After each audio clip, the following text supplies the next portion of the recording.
solution नांगौ जोङो अरुणादयखौ मोनाखै जों फुराना मोनखानायमोन दिनै जोङो डिसेम्बर दायो गोदान मोनदों नङा होमबा दा बिथांमोनखौ मेगन सानाय बायदिसो मोनदों आङो बै गोजाम माने नाम दानजादों होननाया माने मेगन सादों नामा होननानैसो सानदों आरोखि नोंसोर मा सानो ओमफ्राय लोगोफोर नोंथांमोन बयखौबो बे गोदान भिडिअ'आव आंनि गोसो गोरबोजों बरायबाय लोगोफोर नोंथांमोन थाम्बनेल टाइटेलाव बेजों लोगोसे ससे इन्ट्र' भिडिअ नुनानै मिथिखाबाय जानांगौ नङा होमबा बे भिडिअ'खौ आं मानसियाव बानायदों माने जोंहा अरुणदयनि गोबां माने आइजोफ्रा दुखु मोनदों मोनिफ्रा नङा होमबा आरो सोरबा नाम दानजानायफ्रा गोबां दुखु मोनदों थिगानो खिन्थु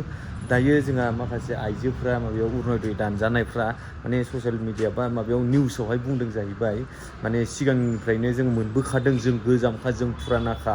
होननानै माने दायो मानो मोनाखै मानो दाम दानखो होननानै गोबां दुखु मोनदों आरो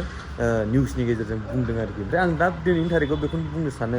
माने खनसेनो सोजोबनो हायाखै होननानैबो जों गोबां निउसफ्राव नुदों ओमफ्राय दा माने दाखालि फार्स्टआव हाबबाय माखासे ओमफ्राय मैयाबो माखासे हाबदों ओमफ्राय दिनैबो हाबगोन नामाथाय आरो गाबोनबो हाबबावगोन खोमा बे अरुणदयनि फैसा ओमफ्राय दा बेखौ लानानैहाय ओरैबायदि माने जोंनि माखासे जिथुनाखि नाम दानजानाय बा मोनैफ्रा ओरैबायदि दुखुजोंहाय माने निउसाव बुंदों आरोखि ओमफ्राय आं बेखौनो बुंनो सानगोन नोंथांमोना भिडिअखौ नायजोबदों ओमफ्राय गोबां नुखाबाय जानांगौ गोबां नुवाखै जानांगौ ओमफ्राय आं बेखौनो बुंनो सानगोन दिनैनि थारिखआवहाय जोंहा जिथुनाखि जायफोर गोदान मोनदों बा फार्स्ट टाइम मोनदों बैसोरबायदि मानसिया थांनाय समाव नङा होमबा थांनाय समाव माथो बै जेनेबा बिथांमोनहा मोनबाय थानाय समावहाय बै मोनै मानसिफ्रा माबा मोनसे कमप्लेन होदोंमोन जादों जेबो होआखैमोन ना माने बे फैसायाथ' जों मोनखानांगौबा जोंनि जिथुनाखि अरुणदय मोनग्रा बिथांमोना मोनखानांगौ मानो होनबा बियो सरखारनि फैसा आरो बेजों लोगोसे नों आं पाब्लिकनि टेक्स फैसासो बियो नङा होमबा आं बेखौनो खावलायो भिडिअखौ जोबजासिम नायलां माने बिथांमोना जोबोद दुखु मोनदों आरो नोंथांमोना गोसोआव मा सानो जिथुनाखि आंनि नुहुरनायावथ' बे जिथुनाखि दायो गोदान मोनदों नङा होमबा दा बिथांमोनखौ मेगन सानाय बायदिसो मोनदों आङो बै गोजाम माने नाम दानजादों होननाया माने मेगन सादों नामा होननानैसो सानदों आरोखि नोंसोर मा सानो गोबाङा माने ओमफ्राय मोननाय नंला बैसोर मोननायखौ माने गोदान फार्स्ट मोननायखौ ओरैबायदि मेगन सादों ओरैबायदि दुखु मोनदों खोमा माने गावस्रा नाम दानजादों गावस्रा मोनाखै होननानै माने होगासिनो लासै माने ग्रोब होगासिनो बेखौनो एकदम ओरै खाबा दाब्रा हाखु दाखु बेफोरबायदि जाबालाय बोरै जानो नंबा एसे मानसिनाव कमन सेन्स कन्ट्रल होननाया थानांगौलै आंनि साननायाव आंनि नुहुरनायाव नङा होमबा दिनै माने मैयाबो होखाबाय माखासे ओमफ्राय आरो फार्स्टआवहाय होबाय माखासे ओमफ्राय दिनैबो होखाबगोनदां बे बुस्थुआ आरो माने होजोबखानांगोन बेखौ माने लासैनो आरो बे नों आंनि टेक्स फैसा सरकारनि फैसासो बियो सोरबा सासे व्यक्तिनि फैसा नङा होमबा बेबायदि आरोखि अब्ला लोगोफोरनो मादै मोननानै मा बुंदों बेखौ नायनानै ला सलुसन नांगौ जोङो अरुणादयखौ मोनाखै जों फुराना मोनखानायमोन दिनै जोङो डिसेम्बर दाननिफ्रायनो डिसेम्बर मासनिफ्रायनो गैया आरो 9,000 जे होदों मामाया बेखौबो जों मोनाखै जोंना एकाउन्टाव हाबाखै डिभिडि लिंक खालामनांगौ होननायखायनो खालामबाय थेवबो हाबाखिसै आरो जों दिनै गोरिब मानसि दिनै जोङो बिराद माने दुखुयै जोङो ज' जादों बेनिखायनो महिलाफ्रा मोनैफ्रा जों गसाइगावनिफ्राय फैदों आरो पद्मबिलनि एरियानिफ्राय दा जोंना थाइसे थाइनै जों मोनोमोन बेजोंनो फिसाफोरखौ समाय मथे खाजा जाहोनाय बा गेस होनाय एसे एनै माइरं बायनाय नै बेफोरजों जोंना एसे रेहाय मोनोमोन आरो जुदि होयोबा समानै होथों जेन' बेबायदि माने सोरनोबा होयो सोरनोबा होआ बेबायदिखौ दा खालामथों माने जोङो बिराद गोसोआव गाज्रि मोनदों आरो जोंहा गैयै न'खर थाइसे थाइनैयानो जोंहाबो जोंनि होननानै दिनै न'खरावहाय जोंहा बिराद उसुबिदा आं दिनै बेमारि थेवबो आङो मुलि जागासिनो दा आङो बे गरसे गरनै मोननायजों मुलि जायोमोन आंहा उदैयाव प्रब्लेम दङ आं अपारेसन खालामनो हाया थाखा गैयिनि जुनै आङो मुलि जानानै दंगासिनो दंमोन दा आं डिसेम्बर मासनिफ्राय मोना होमब्ला आं माजों मा खालामनो दा जेरखम हौवाफ्राबो जोंना नोंथांमोना बे डिसि अफिसाव फैनानै सोंफैदों बेनिखायनो माने जोङो लेखाखौ खेबब्रैखासैमोन आरो होनाया सिगांनिफ्राय बिनायखायनो जायनो बियो बेनो हरो मेम्बारफोरनोबो हरो ओमफ्राय दा गामिनि सासे देवारि दंमोन बियो होनबाय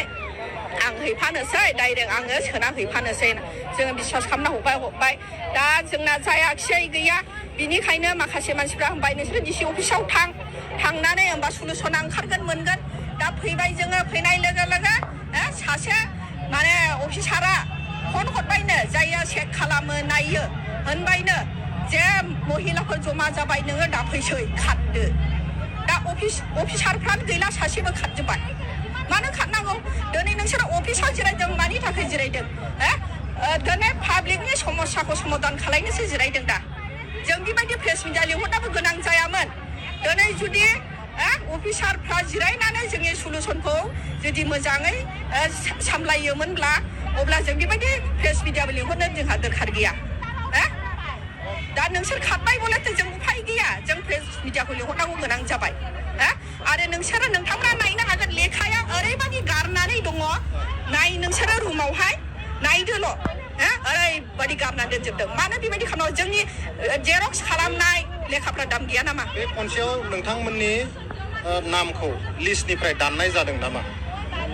दा दानदों ना जोंनि लेखाखौनो गाहरनानै दङ जोङो बेखौनो जोङो सलुसन लुबैदोंमोन जोङो बेखौनो सोंलुनो फैदोंमोन जोंना लिस्टआव दंना गैया होमब्ला दिनै मानो अफिसारफ्रा मानो खारनांगौ जों माहाय थांनो जोंनि थाखाय पाब्लिकनि थाखायसो जिरायोना अफिसारफ्रा जोंनि समस्याफोरखौ समाधान खालामनो मानो खारखो बिनिखायनो आङो खावलायदों होनोबा समानै होथों होआबा टटालि बन्द खालाम टटालि बन्द खालाम बेसेबांसो दङ नोंथांमोना बिदि मोनै बा जोङो बुंनो थाङोबा जोंनि एरियायाव जोङो गैयालाबो 10-15 जन जोंनि एरियायावनो जोङो दङ आरो बाद बाखिखौथ' जों बुंनो हाला जोङो फुराना गोजाखा आगोल मोनखाबाय थानाय जों 2 बोसोरसोआ मोनखानाय আমি বিজেপির একজন নিষ্ঠাবান কার্যকর্তা আমি মণ্ডলের মহিলা মোর্চার জিএস মানে আমি এখানে মানে আন্দোলন করতে আসিনি আমি একজন কার্যকর্তা আমার মানে এখানে মানুষকে মানে অরুণোদয় পাওয়া দেওয়ার মানে দায়ী মানে কর্তব্য কার্যকর্তা হিসাবে সবাই যাতে অরুণোদয় পায় আমার এটাই কর্তব্য আমি একজন অরুণোদয় পাইতাম প্রথম থেকে উনি পাইতো এখানে যত আছে সবাই পুরানা মানে অরুণোদয় পাওনাদার সেই ক্ষেত্রে নভেম্বর মাস থেকে অরুণোদয় কেউ পাচ্ছে না এখন যে নতুন অরুণোদয়টা দেওয়া হয়েছে কারো অরুণোদয় ঢুকেছে 9000 কারো ঢুকেনি 1 ঘন্টা আগে থেকে ডিসি অফিসে এসে আমরা মানে দাঁড়িয়ে আছি সেই ক্ষেত্রে ওনারা বলছে যে এখন অরুণোদয় হবে না আমরা করে দেব কবে করবে আর কবে করবে মুখ্যমন্ত্রী মহোদয়কে বিনীত অনুরোধ যাতে উনি 9000 টাকাটা ঢুকিয়ে দেয় আমি কার্যকর্তা হিসেবে তো ওনার তো মানে জন্য খাটনি করবই কিন্তু এই যে এতগুলো মহিলা অরুণোদয় যে পায়নি আজকে কি হবে কে ভোট দেবে ওনাকে কে ভালোবাসবে অফিসে বলছে এখানে তোমরা যদি জমা দিয়েছো প্রথমতে পাই আছি হ্যাঁ প্রথমতে পাই আছি 1-2 সব বিলাকে পাওয়া এই মহিলা